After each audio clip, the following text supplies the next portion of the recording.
नमस्कार, स्वागत है आपका चैनल तीर्थकश में। मैं घनश्याम बादल एक बार फिर से हाजिर हूँ आपकी अदालत में एक नए मुद्दे के साथ। दिल्ली की तेज़ तरार मुख्यमंत्री रेखा गुप्ता पर कल जन सुनवाई के दौरान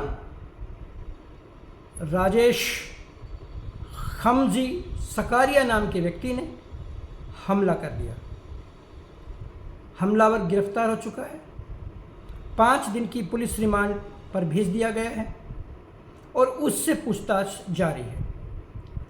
दिल्ली पुलिस ये जानने की कोशिश कर रही है कि आखिर इस व्यक्ति ने ऐसा क्यों किया। कुछ जानकारियां पूछताछ के बाद बाहर आएंगी और कुछ जानकारियां मीडिया कयासों के आधार पर और प्रत्यक्षदर्शियों के बयानों के आधार पर दे रहा है। सुनने में जो आया है, जो विभिन्न स्रोतों से पता चला है, उसके अनुसार राजकोट का रहने वाला राजेश भाई खिमजी भाई सकारिया एक पशु प्रेमी व्यक्ति है। उसके पड़ोसी उसको सीधा साधा व्यक्ति बता रहे हैं। ऐसा व्यक्ति जो दूसरों के घरों से खाना मांगकर भी गाय एवं कुत्तों को खिलाता रहा है और उसके व्यवहार से किसी को कोई परेशानी नहीं रही है। बयान के आधार पर जैसा कि मीडिया में चल रहा है, राजेश की मां का कहना है कि वो एक शिव भक्त है और अक्सर लोगों के साथ अपने उग्र स्वभाव के चलते हुए मारपीट कर बैठता है। वहीं पर भाजपा का आरोप है कि राजेश ने अपने आप शायद ऐसा कुछ नहीं किया होगा, लेकिन ये एक राजनीतिक षड्यंत्र है और ये भाजपा की काबिल मुख्यमंत्री को जन सुनवाई जैसे कार्यक्रमों से दूर रखने का एक गहन षड्यंत्र है। असलियत क्या है, इसके ऊपर भी हम धीरे धीरे आगे बढ़ते हुए बात करेंगे। जब राजेश खिमजी भाई का पिछला रिकॉर्ड उठाकर देखा जाता है तो ना तो वो कोई बहुत बड़ा कुत्ता प्रेमी कहा जा सकता है, ना ही पशु प्रेमी, बल्कि उसके खिलाफ राजकोट पुलिस ने कई सारे मुकदमे पहले भी दर्ज किए हैं। 2017 में, 2019 में, 2020 में और 2023 में राजेश के खिलाफ हिंसा, तोड़फोड़ और साथ ही साथ शराब की तस्करी जैसे मामले दर्ज किए गए। अब ये अलग बात है कि इनमें से 3 मामलों में वो पहले ही कोर्ट के द्वारा एक्विटेड यानी बरी घोषित किया जा चुका है। शिव भक्त होने का मतलब उग्र होना नहीं है। एक और स्टोरी जो उभर कर सामने आ रही है, वो स्टोरी ये है कि राजेश का कोई जानकार, उसका कोई रिश्तेदार इन दिनों तिहाड़ जेल में बंद है और वह मुख्यमंत्री रेखा गुप्ता से चाहता था कि उसको जेल से बाहर आने में वे उनकी मदद करें। विभिन्न चैनलों पर जो वीडियो चल रही है, उसमें शुरुआती दृश्यों में राजेश रेखा गुप्ता से बातचीत करता हुआ नजर आता है और रेखा गुप्ता ना की मुद्रा में सर हिलाते हुए दिखती हैं। इससे ये कयास लगता है कि शायद जो पक्ष राजेश चाहता था रेखा गुप्ता से, वह उसको नहीं मिला और उसके मन में पहले से भी बहुत कुछ चल रहा होगा। इसके बाद उसने मुख्यमंत्री का हाथ पकड़ा और वहाँ पर हिंसा की। हालांकि किसी भी वीडियो में राजेश मुख्यमंत्री को थप्पड़ मारते हुए या बाल खींचते हुए दिखाई नहीं दे रहा है, लेकिन प्रत्यक्षदर्शी ये बताते हैं कि उसने मुख्यमंत्री को थप्पड़ मारा, उनके बाल खींचे और अपशब्दों का प्रयोग किया। सच क्या है, ये तो जांच के बाद ही पता चल पाएगा। राजनीति में कौन कितना सच बोल रहा है और कितना झूठ, इसका अंदाज़ा लगाना आज एक बड़ा मुश्किल काम है। याद कीजिए, जब दिल्ली के पूर्व मुख्यमंत्री अरविंद केजरीवाल के चेहरे पर स्याही फेंकी गई, उनके ऊपर हमला हुआ, उनके ऊपर जूता फेंका गया और उनको पीटा गया, उनको भी थप्पड़ मारा गया, तब भारतीय जनता पार्टी के तत्कालीन अध्यक्ष मनोज चतुर्वेदी ने कहा था ये तो अरविंद केजरीवाल का नाटक है और वो सहानुभूति पाने के लिए ऐसे ड्रामे रोज करते आ रहे हैं। ये राजनीति है। आज हालांकि आप जो हमारी राजनीतिक पार्टी है उसकी ओर से शुरू में ही वक्तव्य आ गया था कि ऐसी घटनाओं की जितनी निंदा की जाए कम है, लेकिन फिर भी भाजपा की ओर से ये भी कहा जा रहा है कि अरविंद केजरीवाल ने ऐसा बयान नहीं दिया, उन्हें खुद आगे आना चाहिए था। तो राजनीतिक प्रतिद्वंदिता है। अरविंद केजरीवाल कुछ कहते हैं नहीं कहते हैं ये बाद की बात है, लेकिन इस घटना के बहाने मैं आपका ध्यान बहुत सारी ऐसी घटनाओं की ओर खींचना चाहूँगा जो कि राजनीति में इस प्रकार की घटनाएं लगातार होती आई हैं।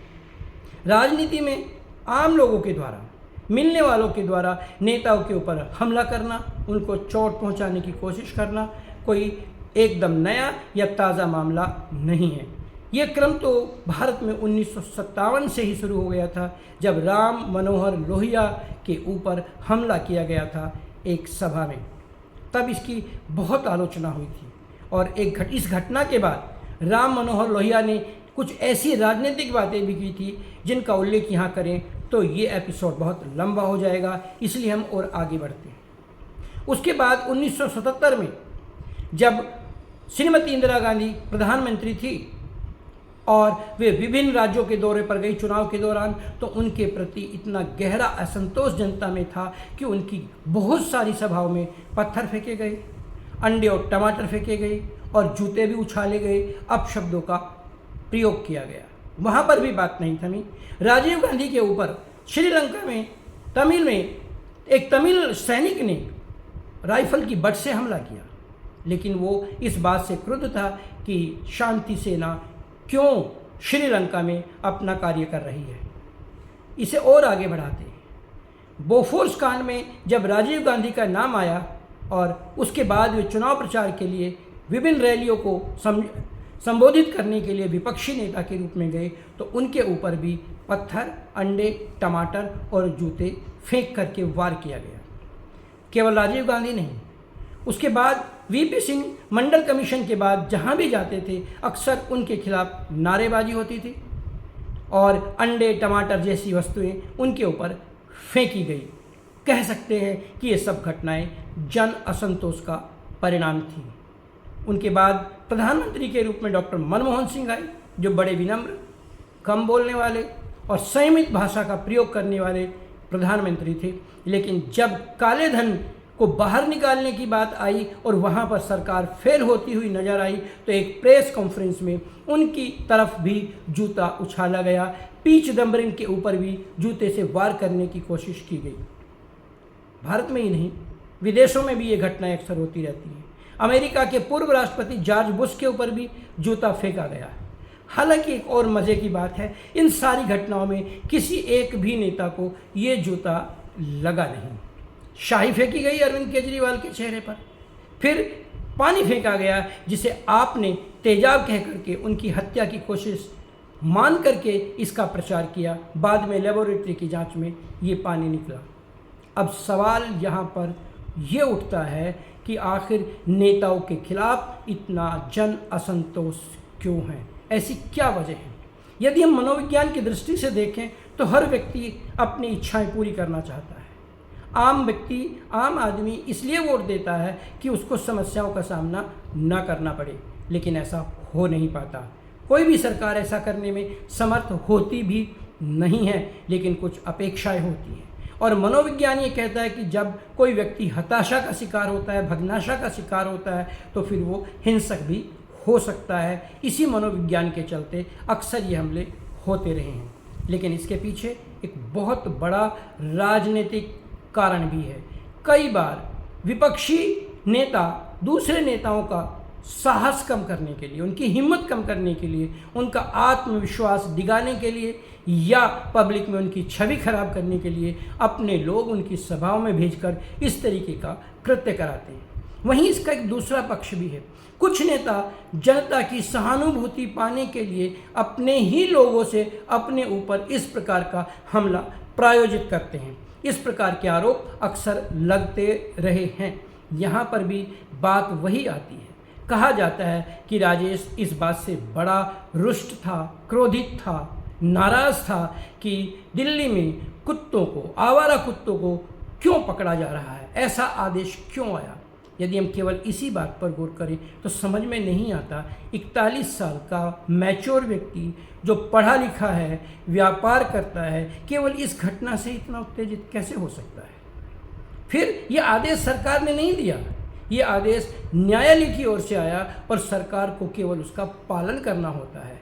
यानी हम कह सकते हैं कि कुत्ता प्रेमी होना, पशु प्रेमी होना इसका मूल कारण नहीं कहा जा सकता है। अगर है तो फिर ये कहना पड़ेगा कि आम आदमी अब छोटी छोटी बातों पर भी धैर्य खोने लगा है और साथ ही साथ कुछ ऐसे राजनीतिक तत्व होते हैं, कुछ ऐसे व्यक्ति होते हैं जो उसको उकसाते हैं, भड़काते हैं और वो अपना कार्य इस प्रकार से सिद्ध करते हैं। तो आज इस बात की ज़रूरत है कि आम आदमी को जागरूक किया जाए, उसे बताया जाए, उसे समझाया जाए कि सरकार की क्या सीमाएं हैं, नेताओं की क्या सीमाएं हैं। और साथ ही साथ नेताओं को इस बात का भी ध्यान रखना चाहिए कि आप सपने दिखा करके, झूठे वादे करके, लोगों की भावनाओं को भड़काकर एक बार सत्ता में तो आ सकते हैं, लेकिन फिर उनकी नाराज़गी का सामना भी आपको करना ही पड़ता है। और जो कभी गाली में, कभी जूतेबाजी में, कभी अंडा उछालकर, कभी टमाटर उछालकर, कभी कीचड़ या शाही उछाल करके सामने आता है। भारतीय लोकतंत्र की खूबसूरती ये रही है कि यहाँ पर मतभेदों को जगह दी जाती है, लेकिन मन भेद को स्वीकार नहीं किया जाता है। आज देश के लोकतंत्र के सामने इस तरीके की घटनाएं एक बड़ी चुनौती बन करके सामने आ रही हैं, हमें इनको रोकना होगा। अब मैं आपसे जानना चाहूँगा, आप अपनी बहुमूल्य राय में बताइए, इस प्रकार की घटनाओं के पीछे आपको क्या लगता है कि मुख्य कारण क्या है, इनके पीछे की मूल वजह क्या है। क्या ये राजनीतिक षड्यंत्र हैं या ये आत्मप्रचार का एक साधन बन गए हैं? क्या जनमानस नेताओं से इतना रुष्ट है कि वो हिंसा पर उतर आया है, या फिर कोई और वजह है? और साथ ही साथ इस बात का भी मैं चाहूँगा आप जिक्र करें, इन समस्याओं का हल क्या हो सकता है। आज बस इतना ही, होती है मुलाकात एक नए मुद्दे के साथ। तब तक घनश्याम बादल को दीजिए इजाज़त और आप देखते रहिए चैनल तीर तर्कस। लाइक कीजिए, शेयर कीजिए, सब्सक्राइब कीजिए और नोटिफिकेशन बेल दबाना ज़रूर याद रखिए, जिससे हमारी वीडियोज़ आपके पास पहुंच सकें। धन्यवाद। जय हिंद।